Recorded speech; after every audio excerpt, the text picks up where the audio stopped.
Hello students, देखिए आज का जो हमारा टॉपिक है वह प्रत्यय है।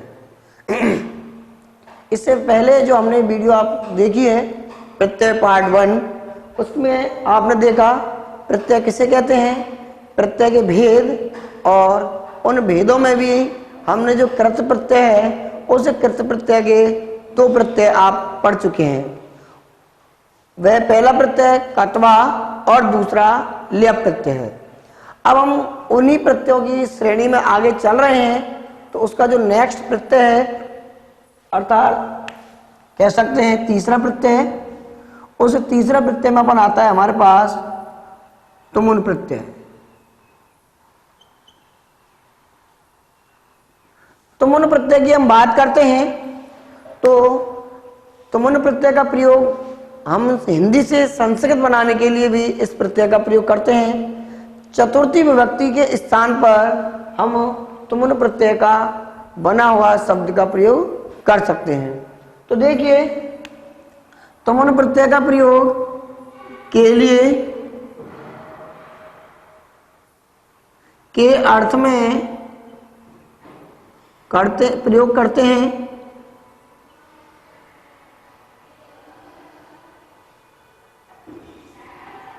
इस प्रत्यय का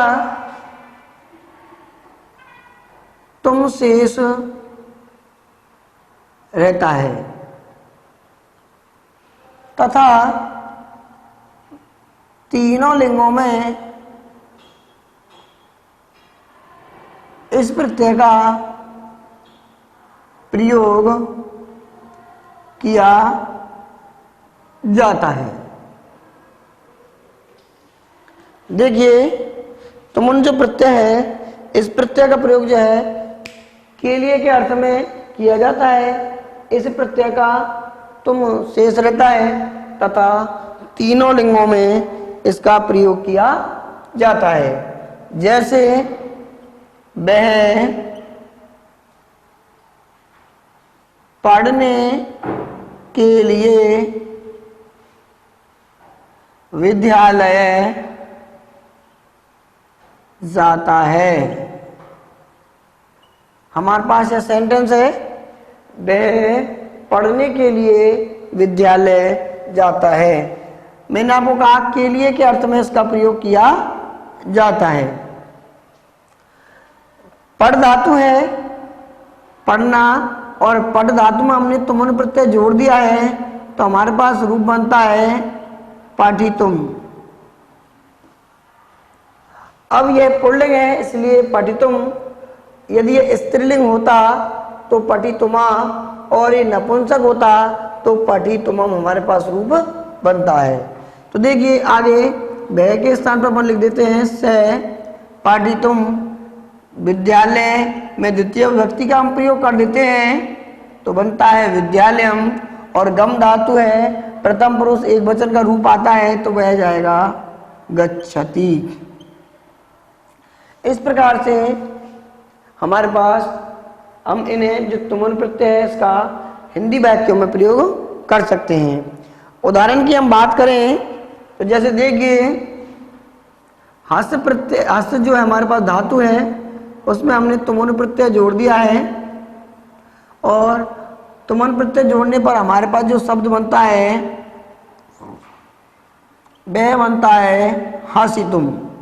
और जो हसितुम शब्द है वह पुल्लिंग का बनता है, और स्त्रीलिंग यदि हमको आवश्यकता पड़ती है तो स्त्रीलिंग में इसको बनाएंगे क्योंकि तीनों लिंगों में इसका प्रयोग होता है, तो वह होगा हसी तुमा।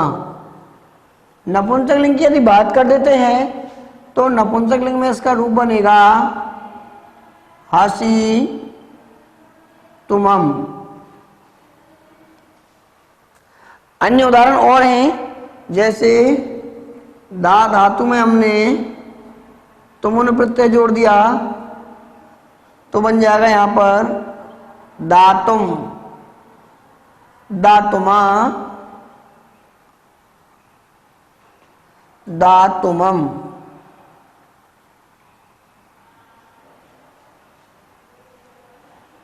आगे नेक्स्ट उदाहरण देखिए, चल चल में हमने तुमुन प्रत्यय जोड़ दिया है और बनेगा हमारे पास चालितुम, चालितुमा, चालितुमम। ऐसे ही दृश धातु है, दृश धातु में तुमुन प्रत्यय जोड़ देते हैं तो दृष्टुम, दृष्टुमा,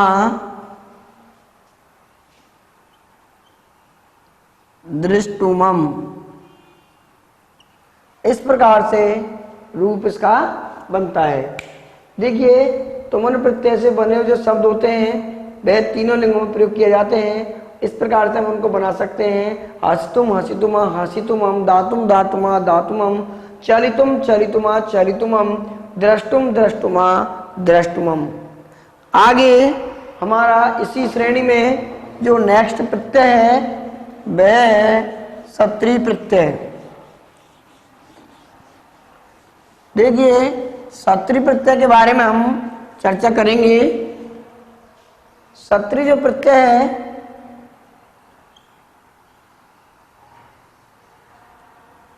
सत्री प्रत्यय का प्रयोग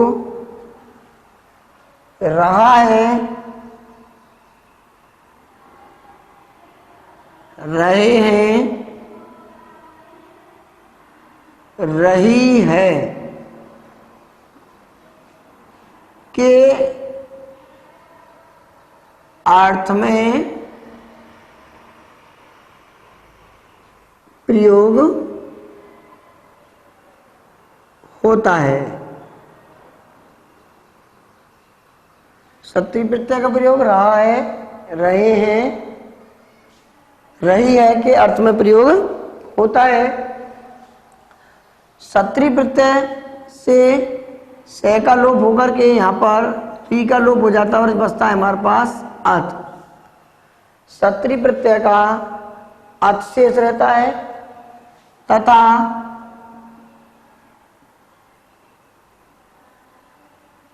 तीनों लिंगों में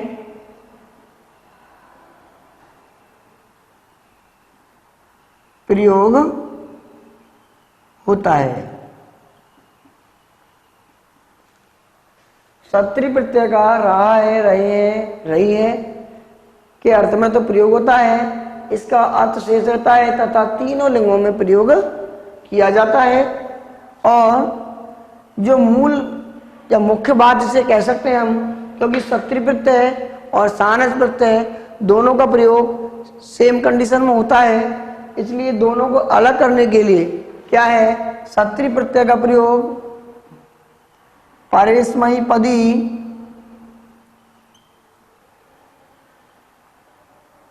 धातुओं में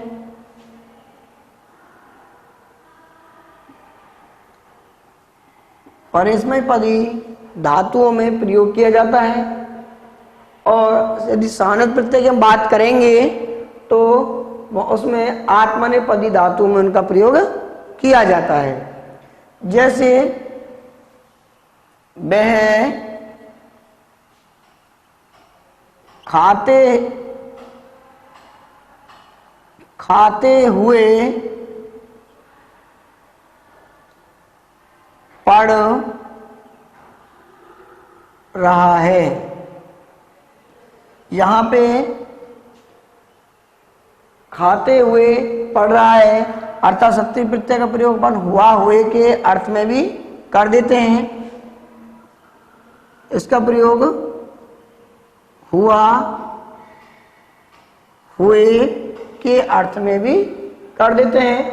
देखिए वह खाते हुए पढ़ रहा है, या हम ऐसे कह सकते हैं बालक पढ़ रहा है। वह खाते हुए पढ़ रहा है, बालक पढ़ रहा है। तो इसकी बनाएंगे अपन तो खाद धातु में यदि सत्री प्रत्यय अपन जोड़ देते हैं तो वह बनता है खादत। अत प्रत्यय जोड़ेंगे तो बनेगा खादत, और खादत जो शब्द बनता है वह बनता है नपुंसक लिंग में, और हमको आवश्यकता है पुल्लिंग की, क्योंकि यहाँ पे जो करता है वह पुल्लिंग का है, क्योंकि इसका प्रयोग तीनों लिंगों में होता है तो हमें पुल्लिंग की आवश्यकता होगी। तो अब तय के स्थान पर न हो जाएगा और वह हो जाएगा खादन। कर्ता हमारे पास से है तो से खादन पढ़ रहा है पठती, से खादन पठती। आगे बालक पढ़ रहा है, इसको भी हम इस प्रकार से बनाएंगे, बालक है पठन, इसको इस प्रकार से हम बना सकते हैं। बालक है पठन, इधर बनेगा से व खादन पठती। देखिए इसके उदाहरणों की हम बात कर देते हैं, तो उदाहरण देखते हैं इसके। गम धातु है में हमने सप्तमी प्रत्यय जोड़ दिया है। अब हमारे पास जो रूप बनता है सत्री का आश्रित रहने पर बनता है गच्छत, जो रूप बनता है वह नपुंसक। हमको आवश्यकता है पुल्लिंग की, तो हमारे पास बनेगा गच्छन। यदि बात करते हैं हम स्त्रीलिंग की, तो हमारे पास रूप बनेगा गच्छन्ति। गच्छन्ति और गच्छन्ति में हमें भ्रमित नहीं होना है, क्योंकि यह रूप तो सत्री प्रत्यय का है और यह रूप गम धातु में लट लकार का प्रथम पुरुष का बहुवचन का है। तो इस प्रकार से दोनों में अंतर है। बड़ी की मात्रा आने पर सत्री प्रत्यय है और छोटी ई की मात्रा आने पर गम धातु लट लकार प्रथम पुरुष बहुवचन का रूप हमारे पास बनता है। देखिए आगे हमारे पास और उदाहरण है। चल है, चल में हमने सप्तमी प्रत्यय जोड़ दिया, हमारे पास बनता है चलन, चलत, चलन, चलंती। ऐसे ही आगे पा धातु में सत्री प्रत्यय जोड़ देते हैं, पिबत, पिबन, पिबंती।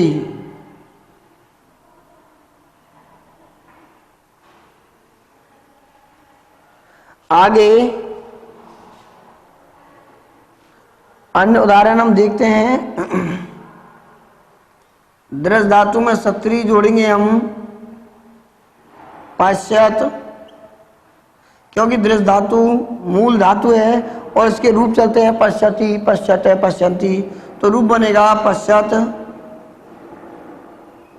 पश्चन, पश्चंती।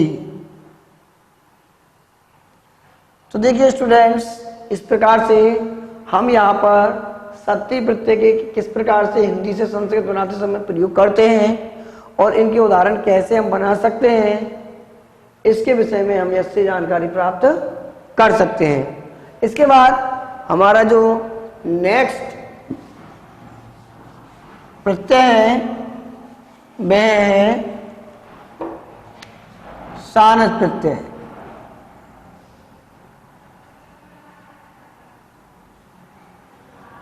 सानच प्रत्यय, देखिए सानच प्रत्यय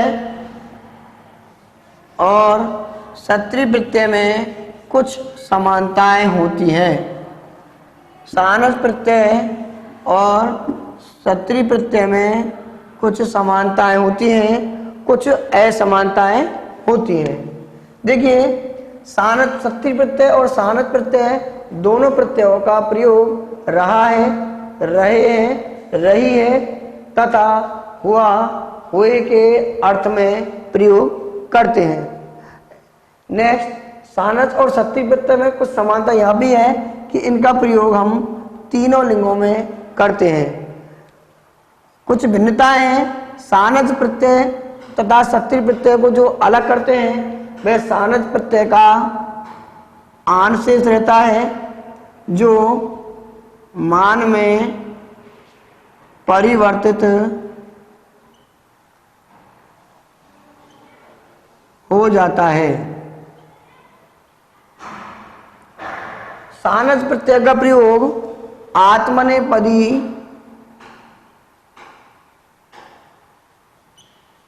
धातुओं में किया जाता है। सानज प्रत्यय का प्रयोग आत्मनेपदी धातुओं में प्रयोग किया जाता है। जैसे वह सेवा करते हुए रहता है। से करता यहाँ पे पुल्लिंग का है तो से सेवा करते हुए धातु सेव है और सेव में हमने सानज प्रत्यय जोड़ दिया है तो बनता है हमारे पास सेव माने रहता है। कर्ता हमारे पास प्रथम पुरुष एक वचन का है, क्रिया निवसति आएगा। इस प्रकार से सेव माने निवसति हम हिंदी वाक्य बनाते समय इसका प्रयोग कर सकते हैं। इसके जो उदाहरण है वो इस प्रकार से हैं। जैसे वृत्त धातु है, वृत्त धातु में हमने सानज प्रत्यय जोड़ दिया।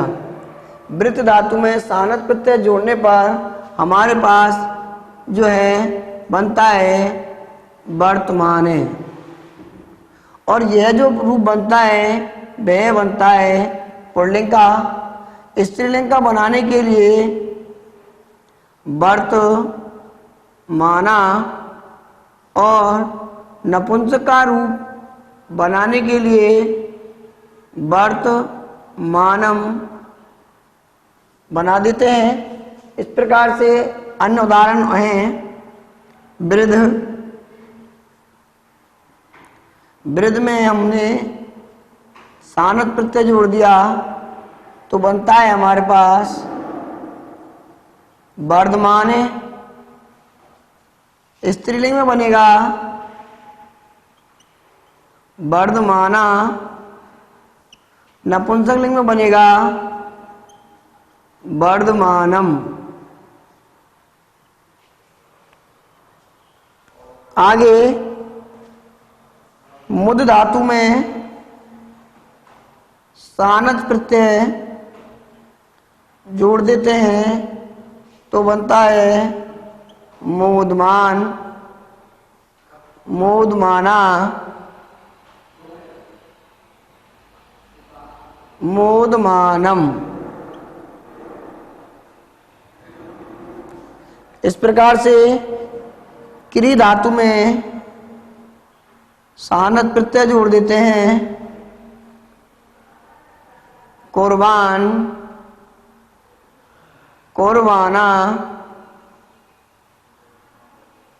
कुर्बानम। हमारे पास रूप बनता है।